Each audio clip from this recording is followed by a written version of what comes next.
to Bookspin. In today's video, I'm going to take a look at books that mix science fiction with religious themes. I've got 11 books to discuss, all of which I can highly recommend. Now, many of these stories, perhaps most of them, might be labelled as incense punk, which is an emerging term within the genre. Now, if you're not familiar with this term, the definition that you can find on the Incense Punk magazine website states that incense punk is high-tech, high church. It's science fiction that envisions a future where faith is a living part of culture. Now, this term might be new, but the concept and the aesthetic of incense punk has been around for quite a long time. So let's dive in. I'm going to go through these in chronological order of date of publication.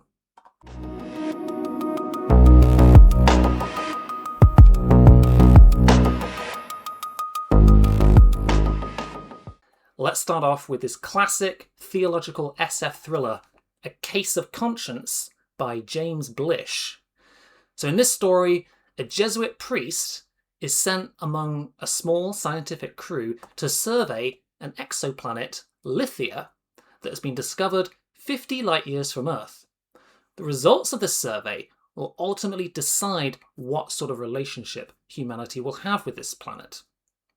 The complicating factor, though, is that Lithia is home to an intelligent reptilian race, the Lithians, whose civilization is innately peaceful and rational. In fact, they seem to be a perfect race, with no conception of crime, greed, or hatred, or indeed religion. And they live in perfect harmony with their serene environment. The priest, who's also a biologist, just cannot get his head round this. How can a sinless Garden of Eden exist apart from God? Who created these beings if not God? These are the questions that he has to wrestle with, and ultimately his inner conflict leads him to a shocking religious conclusion that would brand him as a heretic and cause a major hoo-ha in the church. It's an intriguing concept, and just one compelling aspect of this novel, which is an intellectually exciting read, rich with colourful world building and high-stakes sci-fi drama.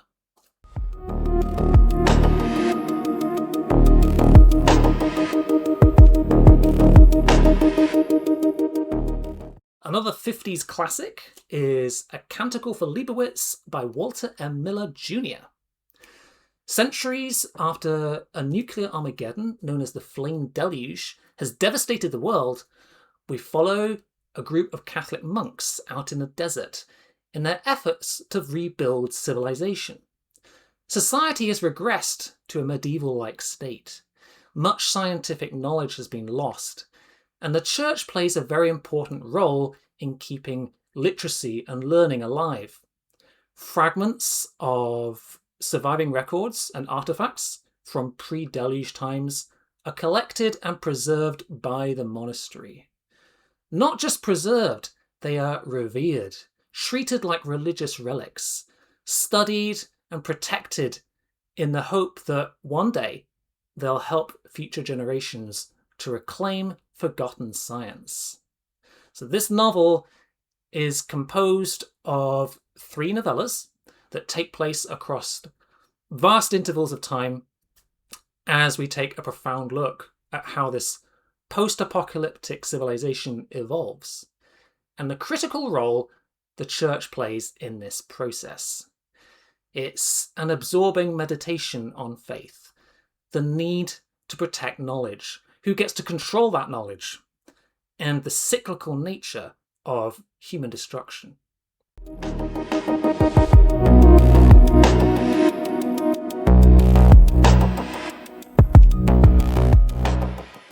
Next, Lord of Light by Roger Zelazny.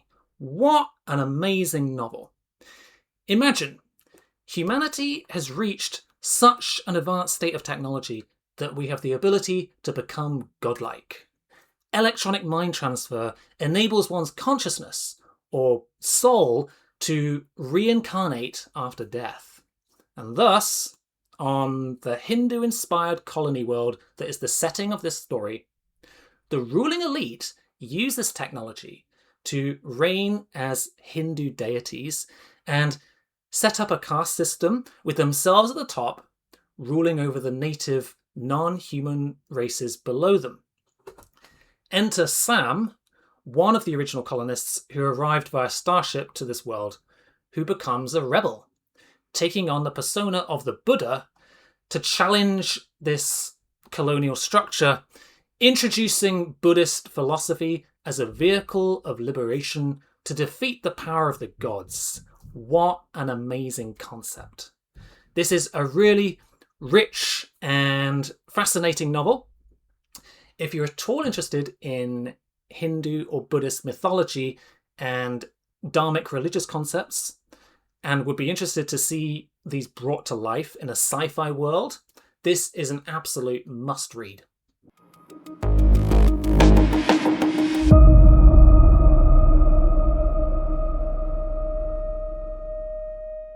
And then we have 10 Billion Days and 100 Billion Nights by Ryu Mitsuse, the greatest Japanese science fiction novel of all time.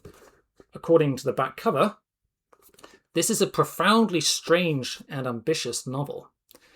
And in this story, we follow various figures throughout history as an alien presence unfolds and influences the development of human religions and philosophies. This includes famous episodes of the past, such as the Buddha's renunciation and the trial of Jesus of Nazareth. These narrative threads are just the start of an epic, eons-long saga that ultimately leads to the heat death of the universe. Along the way, all kinds of craziness ensues, including, for example, a cosmic laser duel that takes place in the ruins of a post-apocalyptic Tokyo that pits an evil cyborg Jesus in the role of the villain. It's a weird novel for sure. But crazy stuff aside, it's also philosophically rich and intense. Dark, fatalistic, nihilistic even. A prominent theme is the cyclical creation and destruction of the universe. Now, I'll admit, this book is pretty dense and hard to follow at times, but it's worth the effort. If you appreciate thought-provoking SF on a grand scale, from a non-Western perspective, it's definitely worth checking out. Philosophical sci-fi, historical fiction, and myth combine in a truly mind-bending puzzle box of a novel.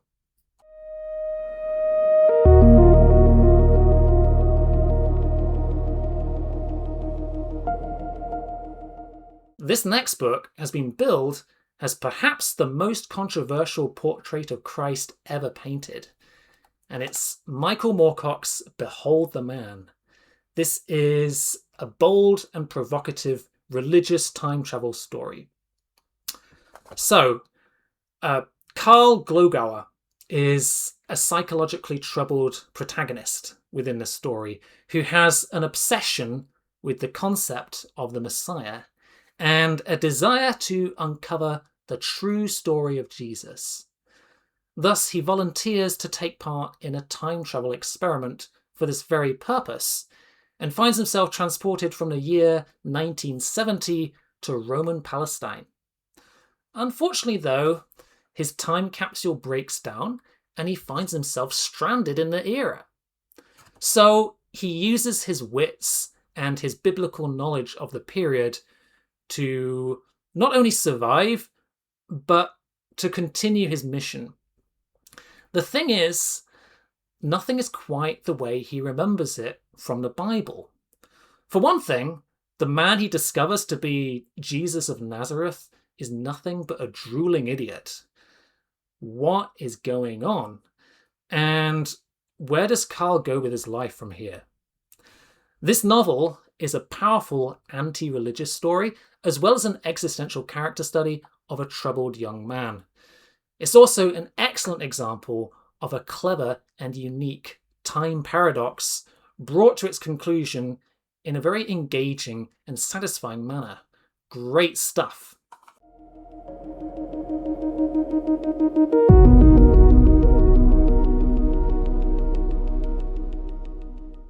The next book is not a novel, but an anthology of short stories.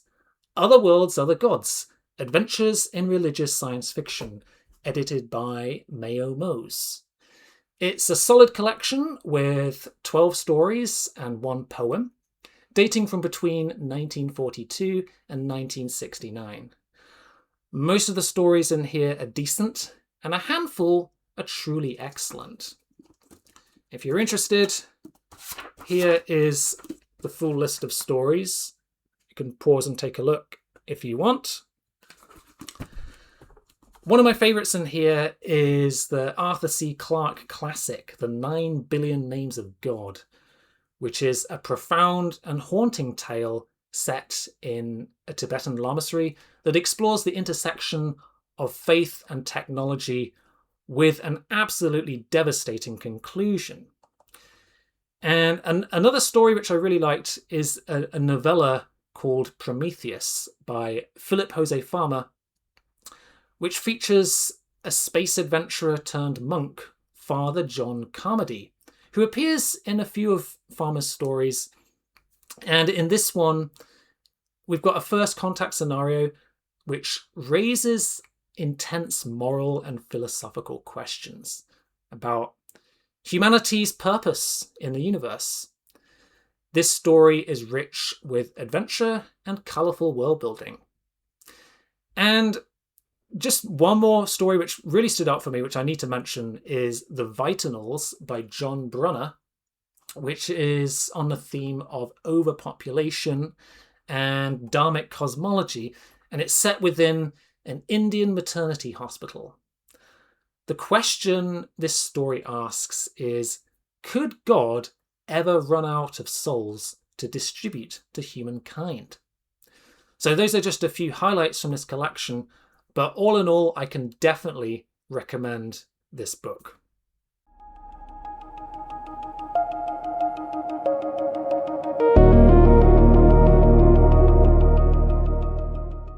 Philip Jose Farmer is one of my favourite sci-fi writers, and he often included religious themes in his fiction in various fascinating ways, as I've already alluded to.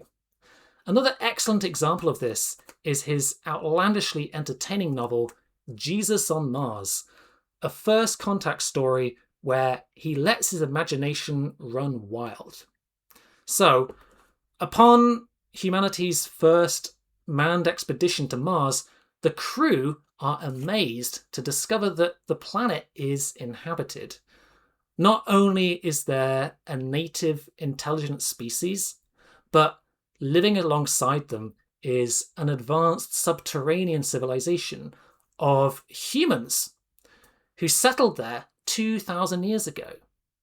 But more surprising still, everyone here practices a form of Messianic Orthodox Judaism, both the humans and the aliens, with a spiritual leader who claims to be Jesus. Whatever's going on here, though, it's not Christianity, or at least nothing like Christianity as we know it on Earth. It's a pretty provocative novel, actually. It basically turns Christianity on its head. Anyway, things get weirder still. The world building is absolutely insane. But while it all sounds pretty whimsical, bonkers even, there's also some interesting, serious philosophical and ethical discussion going on underneath on things like the nature of religious belief, science versus religion, and what constitutes a just society. I thoroughly enjoyed this book.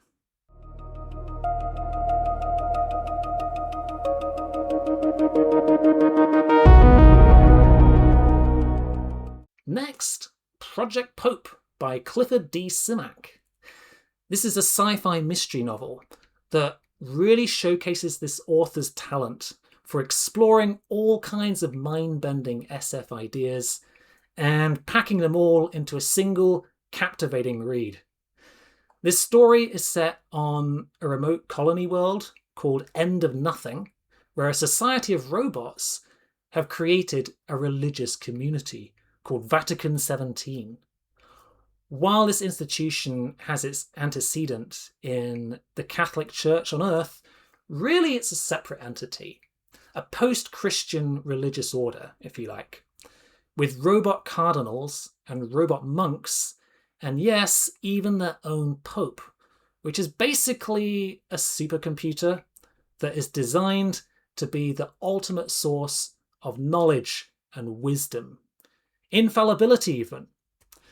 They also have humans working with them called listeners, whose job it is to project their minds out into the cosmos and collect knowledge of the universe. Then, when one woman claims to have discovered heaven in this manner, the real bona fide heaven, this kicks off all kinds of excitement and sparks a mission to find heaven's location. It's a great read, bursting at the seams with compelling ideas, but narrated in Simak's characteristic, gentle and enjoyable prose.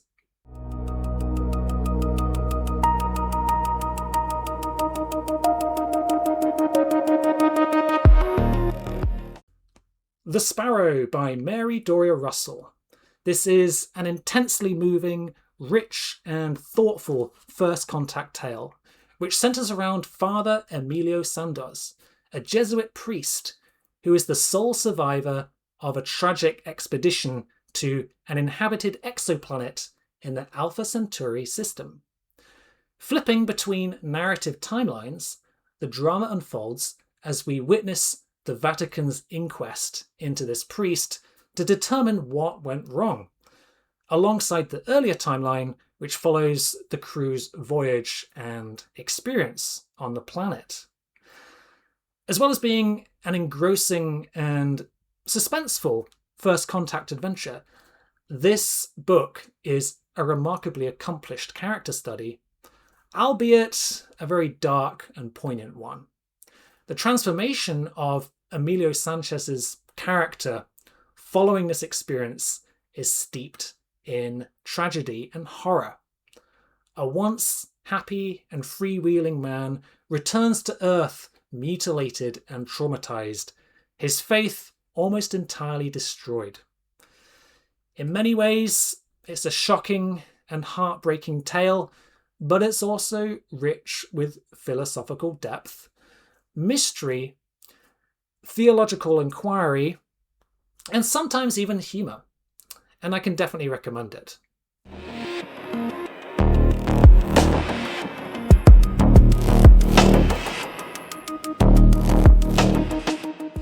Next up, The Kuffar Project by Leibowitz, a mind-bending, atheistic, mystery sci-fi thriller which dares to put religious history under the microscope.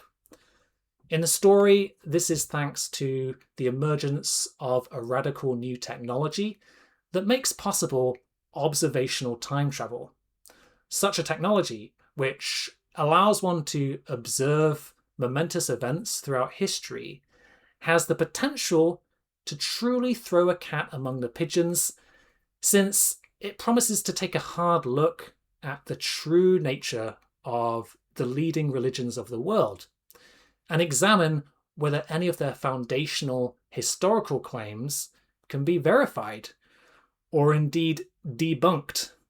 For example, did the crucifixion and the resurrection really happen? Now we can find out.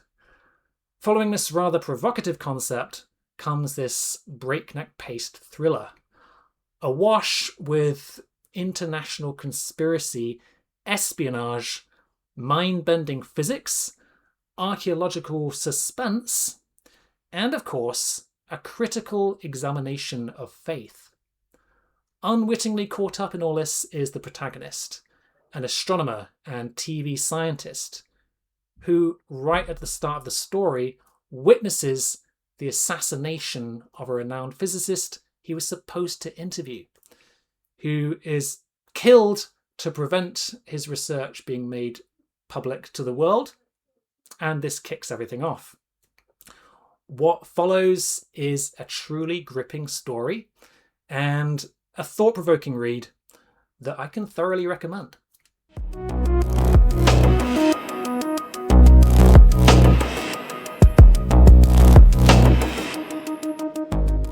And finally, let's finish with Pilgrims by M.R. Leonard. This novel is billed as a sci-fi retelling of Augustine's Confessions. And this is an alien invasion story with a difference. The aliens in this case arrive on Earth at the Vatican, no less, hence this rather fantastic cover image. And they come speaking Latin, would you believe it? And claiming themselves to be devout Roman Catholics, throwing the world into political and religious turmoil. As absurd as it sounds, there is a compelling reason for this mystery. And in this story, we follow a washed-up high school Latin teacher who gets pressed into work as a translator in this bizarre first contact scenario, a role he must navigate carefully to not only translate what these aliens are saying, but also to uncover their true motives. So he is caught between the US military, the Catholic Church, and an alien AI representative. Humanity's future lies in the balance. It is a novel take on First Contact, for sure, with a solid cast of interesting characters and themes of faith, humanity, and redemption.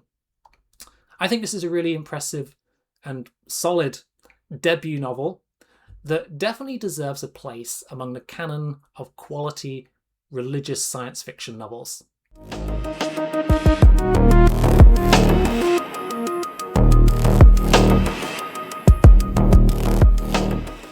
That completes my list. But of course, there is more science fiction out there with religious themes. My focus has been on sci-fi stories featuring real-life religious traditions, or at least derivatives thereof. So I've not included things like Stranger in a Strange Land or Parable of the Sower, which don't exactly fit into that category, but they do explore interesting religious themes, and I did enjoy those two books. Aside from that, there are some things that I haven't read, but I've heard about which could be interesting. For example, C.S. Lewis's Space Trilogy is an early example of Christian science fiction. I don't know much about it. Is it any good? Is it preachy? I don't know. I mean, he is one of the most famous Christian apologists of all time. Let me know if you've read these books. For something more contemporary, there's Sisters of the Vast Black. This is a science fiction novella by Lena Rather about an order of Catholic nuns who live on a spaceship. This one I learnt about through Brandon, from the channel Sci-Fi Brandon. He recommended it in his video, 7 Great Sci-Fi Novellas, which I'll link in the video description. And this one also has a sequel called Sisters of the Forsaken Stars. Now, you may be thinking this is a very Christian-heavy list, and it's true. This is, of course, a reflection of the kind of Western Anglo-American background of most of the authors on this list. It would be nice to see more diverse sci-fi featuring non-Christian religions. I did a bit of digging, and while I haven't found a huge amount, the following books could be interesting. Crescent in the Sky and A Gathering of Stars by Donald Moffat. Another duology, this one on a theme of the Islamic conquest of space. And a couple of anthologies here, A Mosque Among the Stars, an anthology of Islamic speculative fiction edited by Ahmed A. Khan, and Jewish Futures, Stories from the World's Oldest Diaspora, edited by Michael A. Burstein. And finally, of course, as I mentioned earlier, there's the Incense Punk magazine website, incensepunk.com, where you can find religious sci-fi short stories that you can read and lots of other stuff. I'll also link their website in the video description. If you know of any more, if you have any recommendations, please do let us know in the comments. Before I sign off, I'll leave you with a thought.